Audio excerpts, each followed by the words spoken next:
And Councilor Taylor had asked to bring forward a topic to schedule an executive session. And before I turn it over to her, my understanding is that the purpose of the discussion today is simply to decide whether or not to hold an executive session, not to decide whether or not to offer a purchase. So I will turn it over to Betty, if you would like to make a motion. Yes, thank you. I move that the city manager schedule an executive session for February 10th for council to discuss the purchase price for the Beverly property. Second. It's been moved and seconded. I now open for discussion. Would anyone like to discuss it? Okay. So what are we talking about with regards to specifics in this particular situation? If Councilor Taylor could give us an overview of what she sees as coming out of the executive session. Okay, I think the details have to be discussed in an executive session, but I can go over the reasons why we should purchase the property. Yeah, I think that would be good for everybody out here. Okay, that's a good idea. Okay, one reason is it's urgent because the price has just come down to where we can afford it. We've known for a long time that we should purchase this property that should be saved.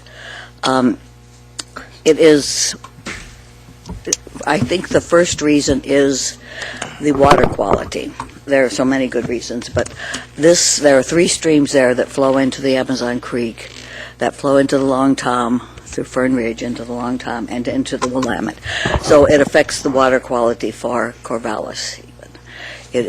And the water is, at that point, as the hydrologist said to us at the other night, Monday night, it's already has more arsenic than EPA regulations allow. It also already exceeds the total maximum daily load, TMLD. Everybody was talking about that a few years ago, but it's kind of faded. But there are legal requirements as to how much pollution you can have in a stream, and it already exceeds that. Anyone would know that if you put houses up there, there's going to be pollution there's more impervious surface. There will be pesticides, regardless of what you say, and there will be fertilizers, and there will be cars, and the exhaust from the cars, which will add more to the pollution, also more it'll be detrimental to air quality, and we have a goal to reduce our carbon footprint, which involves saving the forest. This is a forested area. It is a wildlife habitat, which is priceless. It provides connectivity. There are a couple of endangered species there, a plant and an animal. I need to look at my notes. I'll get to that later. It helps with stormwater management. The Amazon Creek receives all the water from up there, and if we had more impervious surface, there would be more water runoff, and the trees that are helping to absorb the water would be gone. A lot of them would be gone. It helps to prevent erosion.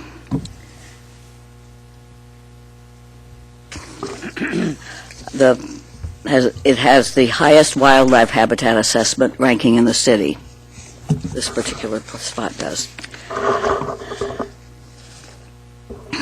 The threatened species that exist there, sensitive species and threatened, wayside aster, trail bugbane, and pileated woodpecker, also the red-legged frog. It is, one of the big arguments too is it's so accessible. You can get there from the running track that goes along through Amazon Park, goes along the Amazon Creek, and ends at the entrance to this. You could get there by foot. The bus runs right to the beginning of it, and the bike paths. So it's really accessible to anybody in the city. And I'm running out of time, but if I can go ahead, I'll give her. Yeah, you can take a little longer. Okay. Mount Pisgah is a place I go sometimes, and sometimes go to the top of it. There is no public transportation up there, and no one can get there who can't walk up, and also you need a car to get there. This is a place, and the Ridgeline Trail, you need a car to get to the beginning up on Willamette. To get to this place, anybody could walk there easily or take a bus right to the point. So it is really accessible to everyone in the city. It's also an outdoor educational spot. Instructors from Lane Community College, and I think some from the university too, take their students there, and some other school, some grade school people too. Maybe another round if you've got a lot more to do. I think that's enough and you've all gotten emails and heard testimony about it, but it is a priceless place which we really need to save, and it's urgent that we do it now while we can. Thank you. Okay. Councilor Evans, you still have about 2.5 minutes. I'm good. You're good? Okay. Next is Councilor Clark. Thank you, sir. It's interesting. I remember this was one of the very first things, this issue was one of the very first things we discussed and voted on when Alan and I first came on council. I think it might even... That far back? It's hard to remember sometimes, but I think that might have been the very first one where we had, combined with the green property, the idea and the motion at the time to expand the UGB by those 65 acres. And I think there was a majority at the table 7 years ago willing to do that if we just make compensation for it. And the reason I bring that up is because that issue is one that we have been fighting over and probably will for a good long while, about how we protect places that should be protected and where we grow in intelligent places to grow. And we've been doing this Envision Eugene process, and we've identified other lands where it's potential for us to grow our UGB. But again, Betty's made a case that's been made by others very passionately and very succinctly about the environmental value of this particular land.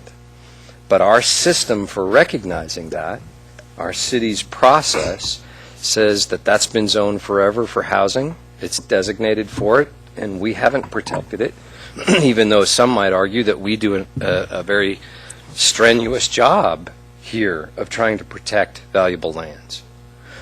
So I'm wondering, is our system broken? Because if we don't recognize that that's an environmentally sensitive piece of land that needs to be saved, what's wrong with our system? Because we have Goal 5 watershed protections, and we have all of the pieces in place to protect sensitive locations. So if this truly is sensitive, I really need an answer to that before I vote. Because there may be other places that, if this is sensitive to a certain degree that we're not registering or not recognizing, maybe there are other places where we have slated for growth. We've told those property owners that's appropriate place for you to put housing. And at some point in the future, we're going to make the same argument again, and I want to avoid that. So I really want a good piece of information from staff about why this is or isn't an environmentally sensitive place. I want to hear the staff tell me it absolutely is or it absolutely isn't, because our system needs to reflect that, I think, moving forward. Now, I don't know how I'll vote in the end with regard to acquisition, but I certainly will support having an executive session on it. Well, let me just ask the follow-up question. Kurt can get started on that conversation today, or we can circle back as part of the February 10 work session. So that's an executive session. My questions I would prefer to be in a non-executive session setting where we have a very public discussion about what are our standards. On what basis do we judge a place, an area, as environmentally sensitive or not? Because moving forward, if we expand the UGB, let's have some manner of record where we can say this is where we ended those fights. So the primary purpose of the executive session, should the council decide to hold it, will be the discussion of price, so that the price that, at least the maximum price that the council authorizes if you choose to direct the manager to go try to purchase, isn't known to the world before we try to negotiate for a lower price. But the decision, if the council decides to go this way, the decision to acquire will need to be made in open session that you could hold after the executive session. You won't have to discuss the maximum price because the manager will already know that. And in open session, your motion would be something like move to direct the city manager to go negotiate for the acquisition of the site. And then as part of that open session, the information that you're asking for could certainly be presented and discussed. Okay, that'd be good for me. Yeah, I put myself in the queue partially to clarify what exactly we would be talking about in an executive session versus out. My impression is exactly what you said. The executive session is for the purpose of talking about the price to be offered, the source of the money, that kind of stuff. But the reasons why we would want to purchase or discussions about the value of the property and those kinds of things would need to be done in open session. So if we were to go with a executive session, my assumption would be it would have to be attached to a work session to have the public conversation about whether or not we want to buy the location. So we want to keep that in mind. We shouldn't have the conversation today. We don't have time for it. So I'm willing to say, yeah, let's go ahead and move forward with the executive session and work session that are necessary to have any sort of meaningful conversation about it. But to move things along, I'm comfortable with moving to the next step. Okay. I have Councilor Brown in the queue. Thank you. Well, yes, I was just going to suggest an answer to Councilor Clark's concern. You know, we would have an open session. I mean, we've done this so in the past. We've had open session where we asked all our questions, got all our information, and then went into executive session, and then went into open session again with the final motion to acquire or to direct the manager to acquire. So we could do that. Because I've got a few questions about, you know, how much is left in the acquisition fund and you know, things like that. So, and we can get all those questions answered, you know, before we go into executive session. Thanks. The clarifying question would be, if we were to schedule this for February 10th, does that create a significant impact on other items that were scheduled? That was my question.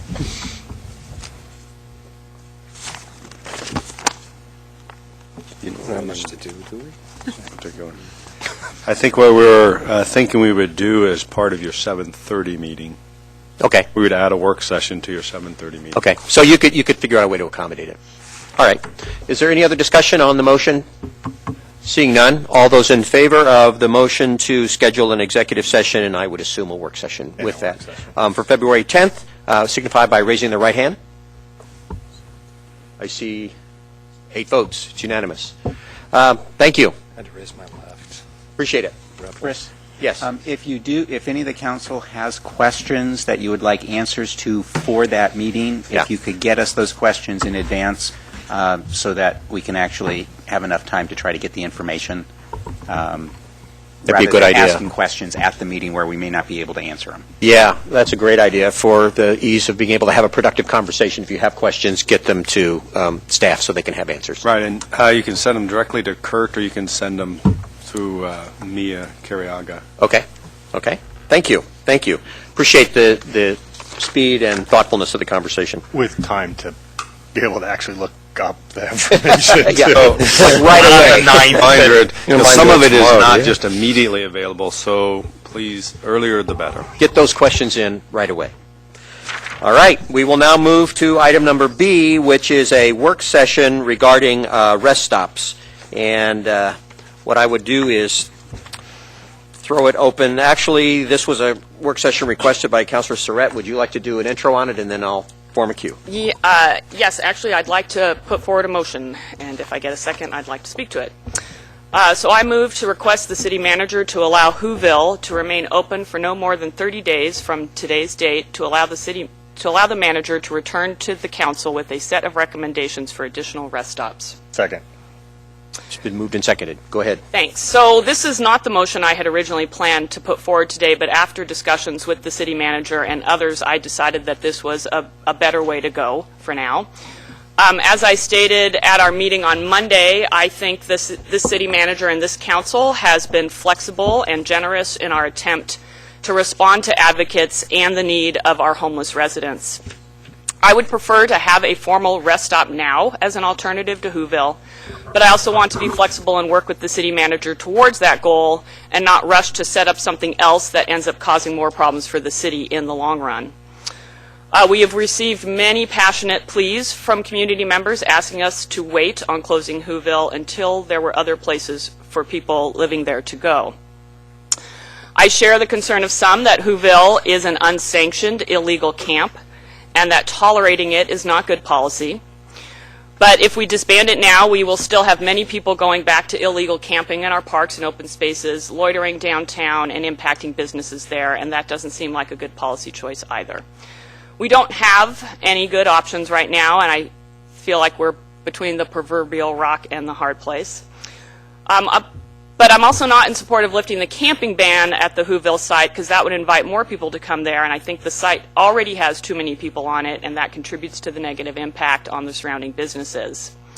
So I view this motion as an awkward compromise, asking the city manager to forestall closing the site, allow those there now to remain, and provide time for the city manager to work with advocates to find alternative rest stops or other places for those currently at Whoville. Thank you. I have Councilor Clark in the queue. Thank you. I agree with Claire that finding the appropriate response to folks, to the homeless population in Eugene, and a lot of folks who are having difficulty is something we should move carefully with, is something that we've tried hard to be compassionate with. But I have a problem with the form of the motion and the wording, and the reason is this. It's very contradictory for me. First of all, it's what the folks there are doing right now is illegal camping, and it was self-named Whoville. I don't know that the city did that, and that may be a minor point, but I think it's an important one as we move forward, because rather than say the motion should, in my opinion, say we will continue not to enforce a ban on illegal camping at the illegal campgrounds at Hilliard and Broadway, because that's an accurate description of what's happening. Now, I think it was politically wise for folks camping there to call it Whoville, but I wonder what the next one will be called, because once you name it, then you have a discussion about closing it or not. And what we're talking about won't fix the problem. There are thousands of others who are in a similar situation. We've talked about that. And the reason I don't agree with this approach is because we're not fixing the problem, and we're leaving ourselves open to having it continue on and on and on and on. Because while we maybe work diligently to address the needs of these particular folks, there'll be more. And so if they illegally camp at a different location and name it, and we don't enforce the ban there for a while, will we be in the same situation again for a new group of folks over and over and over and over again? And then it begs the question for me. We've talked about the rest stop idea as a pilot program. We've already kind of, it sounds to me like we're not having a discussion about whether there should be a third one. It seems like a foregone conclusion in this motion. And how many will we have? And will we have a discussion about how many we should or shouldn't have? Or is it a foregone conclusion that once the next illegal camp forms, we'll try and find a more appropriate place for them? I think we should be addressing this entirely differently. We should be addressing this effectively rather than on an ad hoc basis like we are. So I can't support the motion, despite the fact that I'd like to actually address the problem for the people that face it.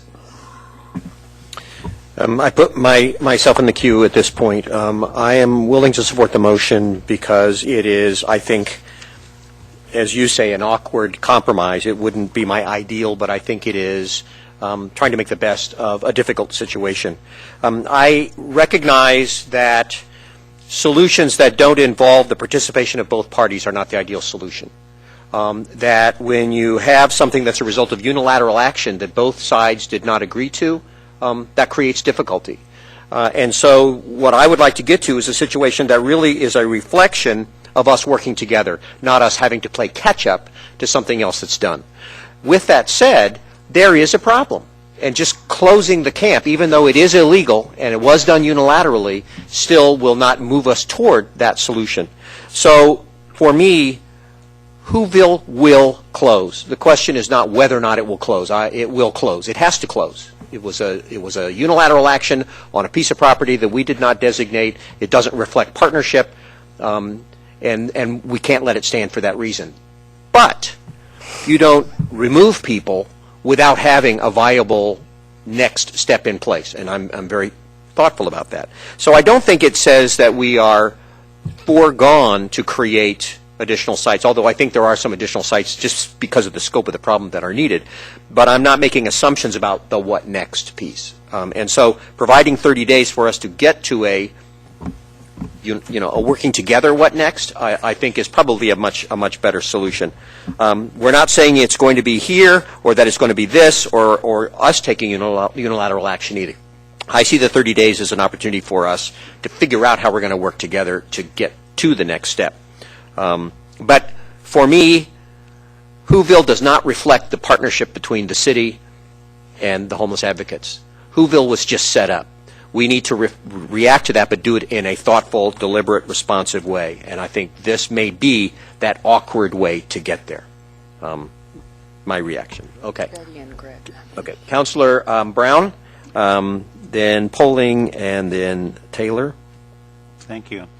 Well, I will support this motion. It's not my ideal motion. My ideal motion would be to allow the 15 or 20 people that will be left over when the balance is moved to the two approved sites, to allow them to move to 8th and Mill. I already have a site picked out. I think it'd be really good. There's no nearby businesses to create conflicts with. It's not on the main transportation route between downtown and the university. It won't be an eyesore for anybody.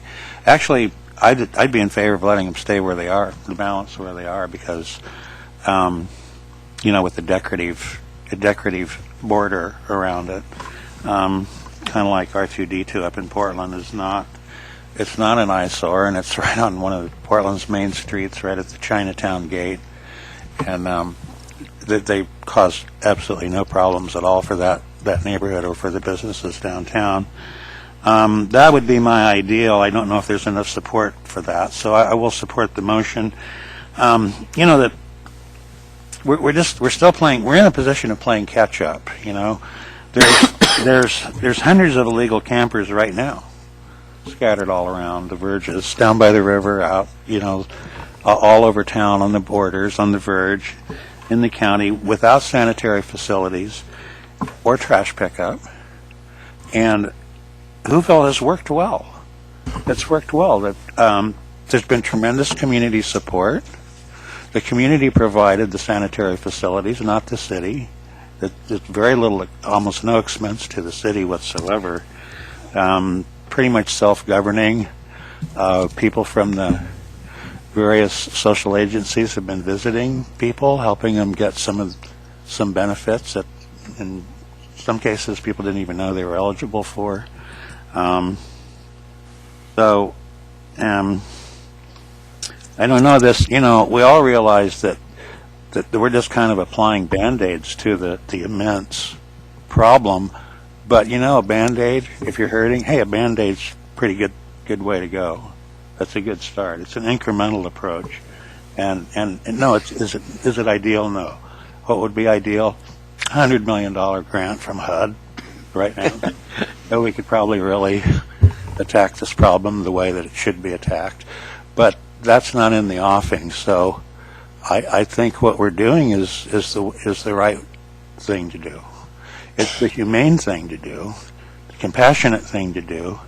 It's also actually the economical thing to do, because with virtually no expense to the city, we can make a little dent in the problem. If we don't do this, people will join the hundreds and hundreds who are causing a financial problem to the city and the county. And so I think this is the right way to go. In 30 days, we should be able to figure out whether they can stay on that side or have to move to another side. Would you like another round? No.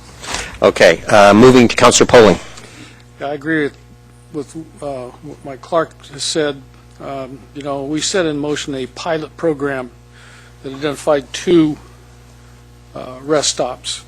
I'm okay with altering the pilot program's time period because we have had problems finding somebody to get the second rest stop up and running. But during our conversations, I'm hearing now where it's morphing into 3 and even 4 rest stops and extending the pilot program period up to as much as a year. I think we've gotten far off our track of where we're going, and I think we need to return back to that and stick with the original idea. And let's make sure that this is working, because obviously it's not at Broadway and Hilliard. Despite what we hear at our meeting, this is not an acceptable thing citywide. There's not the citywide support that some people in our community want you to believe. And trust me, we hear from those people, especially the business owners that are immediately impacted by what's going on around Broadway and Hilliard. I don't care if you give us 30 days or 100 days or a year. At the end of that period of time, we're going to be having the same conversation. And no matter what we do, and why we're going alone is beyond me. Yep. But no matter what we do, it's not going to be enough for them. They're going to start demanding more and more. And we're just not in any position to do that. We cannot take this problem on by ourselves. And why it's being dumped in our laps, I have no idea. But it's time that we say, we're going to start enforcing the rules and the regulations that society has set forth. And if you can't get along with it, you're going to have to, go along with the consequences. I just think we've danced around this issue enough. We can't solve this problem. And no matter what we do, we're not going to. And by extending the period of time on the rest stops that we do have, if we go too far along, it's going to get into the nice weather. And I don't know who said it Monday night, but we'll get the travelers moving in, and then we're going to have that many more people to deal with. So what are we going to do then? Establish more and more and more, and then the more that come in, the more rest stops we establish? I can't support this. I'm sorry. Okay. Councilor Taylor. Thank you. I will support the motion. I think it's, actually, I agree with George Brown. I would prefer to let them stay there. True, it was illegal. It reminds me of the illegal immigration problem. It's people come and then what are you going to do? But it's very similar, except that there's no place to send these people back to. They live here. So we can't use that argument. But I think, from what I've heard, and I admit I haven't been there, but I've heard from people who have been there that they have established their own rules, and that certainly they're taking care of sanitation, which wouldn't be taken care of for all these individuals if they were scattered around. And I also agree with Mike and George Polling and Greg that it's a bigger problem than the cities. I think you've all said that. We probably all know that. But I think it's time that we talked with the county and with the state. There used to be state-run shelters a long time ago. But there should be a place for people to go inside. If it's just a dormitory, that's good enough. A place to lie down and a place to go to the bathroom. And we do need to seriously start talking with other people about this, but we can't do anything immediately. For immediate purposes, I will support this motion. Thank you. Councilor Evans. I'd like to offer a friendly amendment to the motion, if Claire will accept it, and that is to direct the city manager to begin a strategic conversation with Lane County Human Services to develop a long-term strategy for addressing the needs of the unhoused in the greater Eugene area. And speaking, I guess I get a second to that. Is there a second to that amendment? If it was a No, friendly- in addition to. In addition to, yes. Just for clarification, I think you've already given us that Yeah, direction. we already that the passed other that night. the other Yeah, night. okay, I we did the other that day. the other I was night. just going to say, were you adding? Unless there's a we've already- Catching- modification to yeah, that, okay. we'll- That's already going to happen. It's already happened. Okay. Anyway, I'll speak to the motion Okay. in general. I want to remind us how we got here in the first place, and that is the fact that BLM and ODOT moved to dislodge the people who were already on those lands back off of 5th and Bailey Hill and other places in West Eugene because there was significant health concerns for the environment, and the damage that was being done to those areas by the illegal camping at that time. And those folks moved into the city. They moved up on the Greenway. They're all over the place, and it's because they have no other place to go. So, in my estimation, I think that this motion gets us to a point where we can get to another level with this and to move us in a way that transitions people out of the current site at Broadway and Hilliard, gets to another level in the temporary strategy that we have of addressing the current crisis situation. And I want us to get to the point where we have that robust conversation with Lane County about having specific strategies to move to deal with the issue. Because we, as George and Mike have both said, and I've said it too, we are not equipped, we do not have the charge to be able to effectively deal with the homeless situation. That's not what the city does. And what we are doing is we're doing something that is over and above what our charge is. And I think it's a compassionate response. However, it's not a long-term strategy. So I want to get us to a long-term strategy. We cannot do that without Lane County and without the state and without the feds. Good. Councilor Zelenka. I agree with Claire's comments that she made.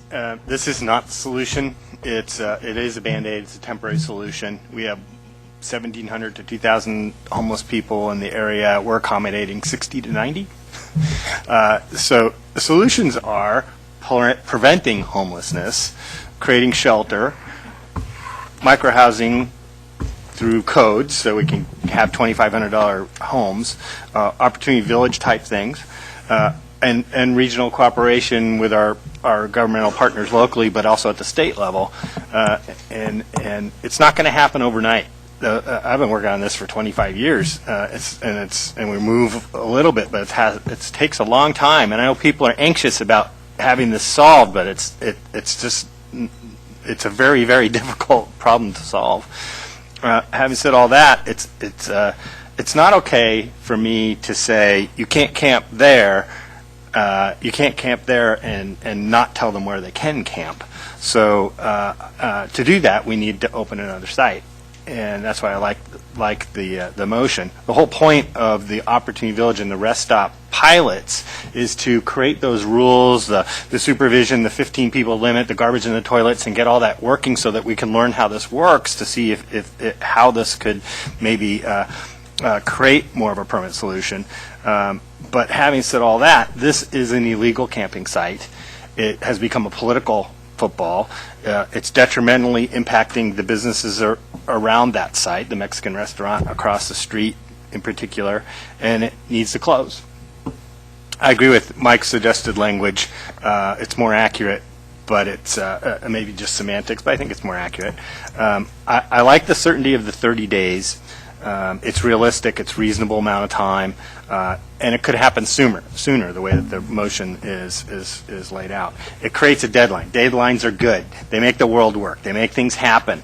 It keeps everybody's feet to the fire not to drag this out and have us move along to this new Plan B, and it won't allow people to delay the process. So I'm in favor of the motion. I don't particularly like the 8th and Mill site, and I hope the city manager will bring back other alternatives when we bring this back to the council. Thank you. We will now move into round 2 with Councilor Surratt. Thank you. Thanks. I really appreciate the thoughtful comments and, some of the concerns. And in terms of the concern that this is assuming there'll be multiple rest stops set up, actually, we're very limited in the sites that we would approve rest stops if we're just limiting it to city property. So that does limit how many rest stops we would set up under our current situation that we've created. I would be willing to modify the motion to read, I move to request the city manager to allow those occupying the Broadway and Hilliard site to remain there for no more than 30 days from today, to allow the manager to return to the council with a recommendation for additional rest stops or other alternatives for those currently residing there. And if the second of my motion accepts that change. Sure. Okay. It's been amended and approved and accepted by the second. That's all I need. like Okay. to say right now. Next in the queue is Councilor Clark. Thank you. With the exception of that last part, I would have been able to vote for that, where you say, with the exception of the very last part where you say, or the creation of an additional camp. I think we need to be clear. I didn't say that. Could you read the last phrase again? Just as my original motion said, a recommendation for additional rest stops or other alternatives for those currently residing there. We should not create additional rest stops. We should not create additional camps. This is not an appropriate way to deal with this issue. And it's interesting to me, I just have a different perspective on this when I hear my colleagues, whom I respect, say that this is a compassionate response. I couldn't disagree more. I don't believe it's compassionate to say it's okay to camp outside in a tent in the freezing cold. And I understand Councilor Zelenka is saying you can't say don't camp here if you don't say where you can camp. Well, it's interesting to me when you say that because this council has on several occasions made it very clear in no uncertain terms that it's very comfortable telling people how it is appropriate to live and how it is not. We passed a bag ban. And we passed a necessary 5-cent fee, and the conversation was very specific, and I asked very specific questions. I'm not comfortable telling people how to live in that way.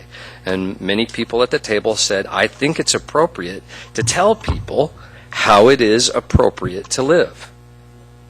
Now, I'm asking you, is it appropriate here to say it's not okay to live that way or not?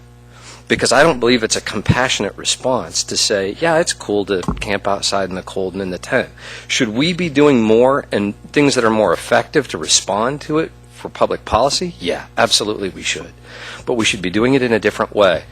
Greg's right. It's where I got the idea when I mentioned it the other night. George is right, I believe, that this is a much larger problem than we have the resources to address. And that's the first and foremost thing we should do, is be working with the county and not human services per se, but with the commissioners and saying, how do we address this on a larger scale? And I can't support the idea or the motion because while the language is in there that the city may continue down this road of creating additional camps, I just think it's not a compassionate or appropriate response. I place myself in the queue. I think it's interesting. We have to really keep our eye on both the short and the long game. And I agree, a lot of the conversation is what's the long game here? And we have not really had, I think, a substantial conversation about the long game in terms of how the different pieces connect together. But even with that said, there is still an immediate short-term need. And we can't kind of ignore the short-term need as we work on the long-term game. We have to be able to kind of do both at the same time. So I'm not looking to try to solve the homeless problem by creating a large number of rest camps. I agree, that's not really the ultimate solution. But I do think in the short term, the number that we have now as a pilot is probably insufficient to serve the immediate need. But I'm not interested in creating permanent long-term rest camps. That's really not the long-term solution. So I'm having to kind of juggle in both worlds. And what's interesting is we're trying to figure out what that dividing line is between being compassionate and being enabling. And that's a really huge piece of the conversation because in some respects there are people who, for no choice of their own, deserve our compassion because they're in a difficult situation. There are indeed other people who have made a lifestyle choice, or it's a voluntary situation, or for whatever reason, that it's not the responsibility of the city to support any more than it's the responsibility to support rich people who want to live in rich houses. Everybody should be equal. At the same time, we're saying, can we do something meaningful, or is anything we try to do going to be insignificant, therefore we should probably just throw up our hands?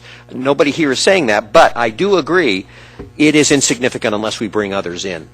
And so I think the notion that we cannot do this alone is very, very meaningful for us.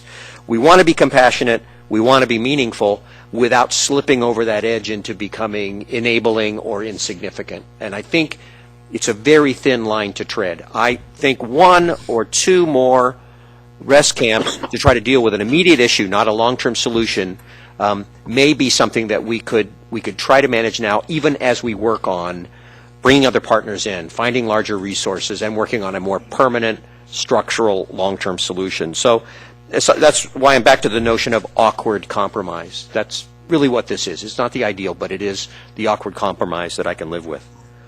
The second round is still open if anyone else. Councilor Evans. Yeah, thanks, Chris. Could we look at having a number of camp-specific, not to exceed 3, and that for a time-specific certain to terminate? So that we would know with some definitive assurance that we have, a way to transition folks from that particular model to a different model that we will develop in concert with our partners, and that that time-specific deal. No, I mean not just I'm talking about the second, third rest stops. That and then we get to a point where we're looking at transitioning, phasing out of those rest stops. I would hope that would be a part of what the city manager brings back as his recommendation. It might be a good conversation when we come back. If Yeah. at that point you can choose to do 0 or 1,000. I guess it depends on whatever you choose to do at that Well, time. So. and the other point I want to make is that we're still at the one rest stop, and the second one has been determined by various people as not being viable. So we need to, or that's been the suggestion that I've heard. I think hearing back on that would be a part of it as well. You're asking good questions. Yeah. Anyone else in round 2? We'll move to round 3 with Councilor Clark. Thank you. I just had one other question I forgot earlier. If we're going to have a further conversation on this and our appropriate, more long-term response, I think we should. While we're still dealing with the places that we have, I'd really like us to talk again about what is the difference between a rest stop and a camp. Because when we started this process, there were some very, very specific differences. We created Opportunity Village, which is more of a camp. Rest stops were going to be, somebody can stay there one night, but then they have to turn around and leave. That's not what's happening at Hilliard and Broadway, and it certainly isn't what we're talking about creating. So again, I'd like to say, what's the difference between a rest stop and a camp? What is it that we're really creating, and what are the rules? I mean, I don't need that answer today. I mean, when we get to the broader discussion, let's be honest about what we're doing and what we're creating. We've talked a lot about having clarity around a lot of our discussions, and I think that gets right to the point of let's have as much clarity as we can. Councilor Zelinka. Good point, Mike. The original rest stop idea was a motion I made, which was a suggestion by Sleeps, which is we want people to be able to sleep between dusk and dawn, and then they clear out. So that was the original motion. That's why it was called a rest stop. And so then they didn't like the idea. That didn't go anywhere. It got morphed into what we're doing right now, which is really another Opportunity Village. There's little to no distinction between the two for me. But I would like in that conversation to bring back that idea of that other kind of pilot and think about how that might work, which is a place for people to sleep dusk to dawn, which was the original request or demand by Sleeps. So.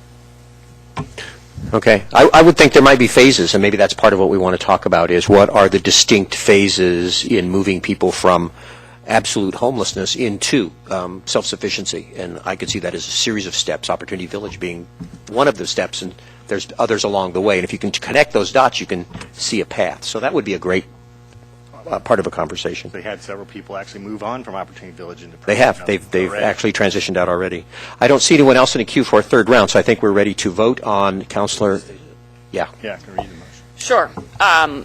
So first, before I restate the motion, if I can just thank my colleagues for this good discussion. I wholeheartedly agree that the city is not in a position to solve this problem and that we need our partners on board and we need to work together for longer-term solutions, and this is really a stopgap Band-Aid. So the motion as revised is I move to request the city manager to allow those occupying the Broadway and Hilliard site to remain there for no more than 30 days from today, to allow the manager to return to the council with a recommendation for additional rest stops or other alternatives for those currently residing there. Okay. All those in favor of the motion as adjusted signify by raising their right hand. 1, 2, 3, 4, 5, 6. All opposed? 2. The motion carries. Seeing no other business for the council, I will declare the meeting. Oh, One question before we leave for the manager. In order to facilitate this discussion, are we talking about having a joint elected officials meeting where we have the more 30,000-foot discussion and then bringing it down from there to another level to staff can manage and deal with specific direction?